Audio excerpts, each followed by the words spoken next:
Hello everyone, কেমন আছে? আশা করি আপনারা সবাই ভালো আছে। আমিও ভালো আছি। সকাল সকাল ব্লগ নিয়ে আসলাম মাছ কাটা। এই যে সকালে মাছ নিয়ে এই যে বাড়িতে রাখছি, তারপরে বাসও দেখেন বাপের বাড়ি যাওয়ার জন্য রওনা দিয়ে দিছি। বাসের মধ্যে আমরা ওই দেখেন আমার দুই ছেলের, তারপরে জগানপুরে বাজারে আমি গেলাম লামিয়া বাসের ফুলের দোকান আইতাছি, বাঁশ দিয়ে বানাইছে বাঁশের ফুল। তারপরে জগানপুরে বাজার আইলাম, ওই দেখেন। তারপরে আমার ছেলের জন্য ঠান্ডা লইলাম, লইয়া সোজা সিএনজি তুলতে ওই যে রানীগঞ্জের ব্রিজ আইলাম।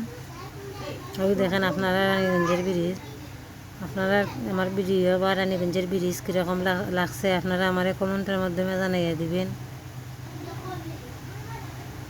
ওই দেখেন ব্রিজ, কত লম্বা ব্রিজ, বুঝছেন নি?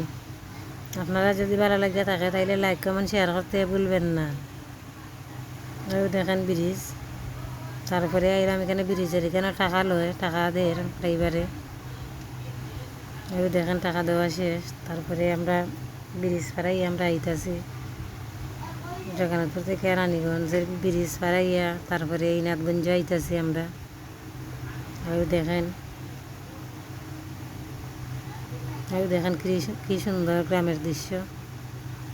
তারপরেও আমরা এই নাথগঞ্জের বাজার আইয়া সিএনজি থেকে গেলাম গিলামিয়া।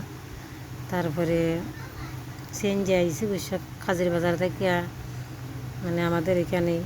ওই দেখেন আটটা যাইতেছে, আটতে পাক্কা সময় আধা ঘন্টা 40 মিনিট লাগে। গ্রামের দৃশ্যটা আমার কাছে ভালো লাগে। আপনাদের কাছে কীরকম লাগে আপনারা আমার জানাইবেন কমেন্টের মাধ্যমে। ওই দেখেন আটটা যাইতে কি কষ্ট হয় গরমের মধ্যে, কিন্তু এখন কষ্ট হইলে বাপের বাড়িতে যাওয়া লাগে। ওই দেখেন কত সুন্দর। তারপরে আমাদের এখানে ফুলও আইয়া উঠলাম, ফুল এখানে কাম কমপ্লিট হয়েছে না। ওই দেখেন।